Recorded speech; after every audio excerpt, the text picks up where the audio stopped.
सुप्रभात विद्यार्थियों। आप सबका स्नातकोत्तर उत्तरार्ध की कक्षा में पुनः स्वागत है। हमने शतमहाकाव्य पढ़ रहे थे और अभी तक हमने पढ़ा कि हंस दमयंती को दूर तक झाड़ियों में ले जाता है।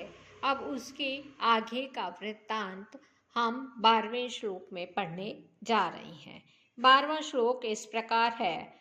रुषा निषिद्धा आलीजनां यदैनां छाया द्वितीयां कालायन चकारः तदा क्षमाभ्य कर्णभूषितांगी स किर्वन्मानुष वाग्वादित। अर्थात यदा जब स वह हंस रुषा क्रोध में निषिद्धा आलीजना सखियों के रोके हुए एनाम छाया द्वितीयाम इसे अर्थात दमयंती को छाया मात्र साथ लिए हुए अर्थात अकेली जानकर तथा क्षमा अंब कर्ण भूषितांगी श्रम के जल कणों से भूषित अंग वाली कल्याण चकार जाना तदा कीरवत मानुषवाकसन अवादित। तब उसने कीरवत तोते के समान मानुषवाक मनुष्य की वाणी में अवादित बोला। जब हंस ने क्रोध में सखियों को रोके हुए इसे छाया मात्र साथ लिए हुए अर्थात अकेले जाना तथा श्रम के जल कणों से भूषित अंग वाली जाना, तब तोते के समान मनुष्य वाणी में अवादित बोला। यहाँ पर कीर्वत मानुषवाक यहाँ उपमा अलंकार है, क्योंकि कीरवत तोते के समान मनुष्य की वाणी में ऐसा उपमा दी है, इसलिए उपमा अलंकार है। दमयंती ने क्रोध के कारण सखियों को अपने पीछे आने से मना कर दिया था और वह अकेली ही तो हंस को पकड़ रही थी और वह फुदक फुदक के हंस उसे झाड़ियों तक लेके आ गया था।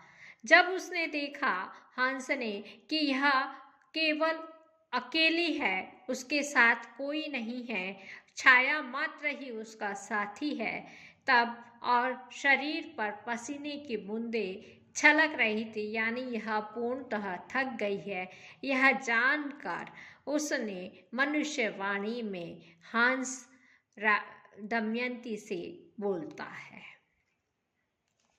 आगे 13वां पद्य।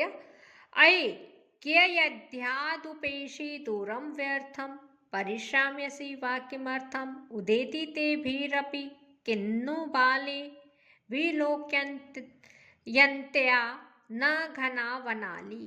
अये बाले, अरे बाला, व्यर्थ कियत् दूरम यावत उपेशि, व्यर्थ कितनी दूर तक आ रही हो, अथवा वा किमर्थम शाम्यसी, क्यों थकी जा रही हो, घना वनाली, घनी वनों की पंक्तियों को विलोक्यन्त्या ते अपि न भयम, ते अपि भयम न उदेति, किन्नु तुम्हें भय भी नहीं लगा, भय भी उदित नहीं हुआ, किन्नु क्या, अरे बाला, व्यर्थ कितनी दूर तक तुम आ रही हो अथवा क्यों थकी जा रही हो, घनी वन की पंक्तियों को देखने वाली तुम्हें भय भी नहीं लगा क्यों? ऐसा हंस दमयंती से पूछता है। हंस दमयंती को समझा रहा है, मेरे साथ व्यर्थ में कितनी दूर तक आओगी, तुम्हें थकान भी उत्पन्न हो रही है, अब अधिक गमन करना ठीक नहीं, यहाँ सघन वन है, इसमें क्या तुम्हें भय उत्पन्न नहीं होता है क्या? अर्थात निश्चित रूप से सघन वय में भय उत्पन्न होता होगा, तुम क्यों मेरे पीछे आ रही हो? यहाँ पर बाले विलोक्यन्त्या घना वनाली में अनुप्रास अलंकार है। उपैति पद आया है उपसर्ग एण गतौ धातु से षष्ठी माफ कीजिएगा मध्यम पुरुष एक वचन में उपैषी बना है। अत्य धत्युष्ठसु से वृद्धि हुई है। विलोक्यंता वि उपसर्ग है। लोक धातु निच लट लकार क्षत्रिय प्रत्यय फिर निश हुआ और उसके बाद षष्ठी विभक्ति में विलोक्यंत्या पद बनता है। अब 14वां श्लोक हम पढ़ने जा रहे हैं।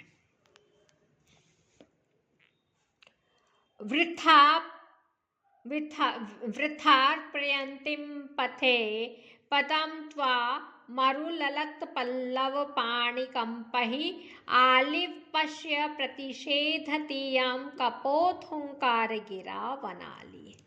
वृथा अर्थात व्यर्थी, अपथे पदम बुरे मार्ग में, पदम पैर, अब अर्पयंतिम रखती हुई, त्वाम तुम्हें, मरुल ललत पल्लव पाणी कंपई वायु द्वारा हिलाए जाते हुए पल्लव रूपी हाथों से संचालन से, कपोत हुंकार गिरा इयम कबूतरों की हुंकार रूप वाणी से, इयम वनाली यह वन पंक्ति आलिव सखी के समान प्रतिषेधती रोक रही है। पश्य देखो, व्यर्थी बुरे मार्ग में पैर रखती हुई तुम्हें वायु द्वारा हिलाए जाते हुए पल्लव रूपी हाथों के संचालन से, कबूतरों की हुंकार रूप वाणी से यह वन की पंक्ति सखी के समान रोक रही है, तुम्हें आगे बढ़ने से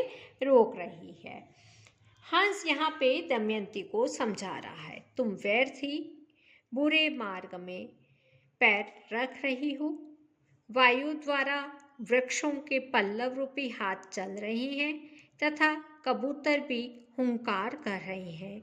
इससे ऐसा प्रतीत होता है मानो यह वन पंक्ति सखी के समान हितैषिणी होकर तुम्हें आगे बढ़ने से रोक रही है।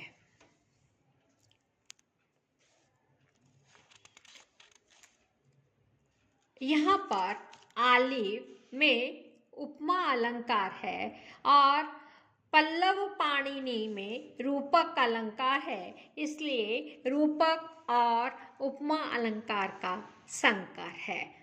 प्रतिषेधति प्रत्युपसर्ग है, सिद्ध धातु लट्लकार प्रथम पुरुष एक वचन। अब आगे 15वां श्लोक हम पढ़ने जा रहे हैं।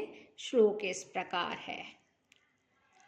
धार्य कथंकार महम भवत्यः व्यद विहारी वसुधैक गत्या अहो शिशुत्वं तव खंडितं न स्मरस्य सख्या वयस्य अप्यनेन। वसुधैक गत्या केवल पृथ्वी पर ही चलने वाली, भवत्या आपके द्वारा, व्यद विहारी आकाशगामी, अहम मैं, कथमंकार कैसे धार्य पकड़ा जा सकता हूँ। अहो आश्चर्य है, स्मरस्य कामदेव के सखिया मित्र अनेन वयसा इस युवा अवस्था ने अपि तव तुम्हारा शिशुत्व बालपना न खंडित नहीं किया। यदि दमयंती और हंस दोनों पृथ्वी पर ही चलने वाले होते तो दमयंती हंस को पकड़ सकती थी, किंतु इन दोनों में हंस तो आकाश में भी विचरण कर सकता है। अतः दमयंती को समझाता हुआ कह रहा है कि तुम्हारे द्वारा आकाशगामी मेरा पीछा किया जाना तुम्हारी बाल चेष्टा ही है। हंस को आश्चर्य है कि युवावस्था आने पर भी दमयंती की बाल सुलभ चपलता अभी तक नष्ट नहीं हुई है। यह हंस को दमयंती क्यों नहीं पकड़ पा रही है, इसका कारण उसकी वसुधैक गति को बतलाया गया है। इसलिए हेतु देने के कारण यहाँ पे काव्यलिंग अलंकार है।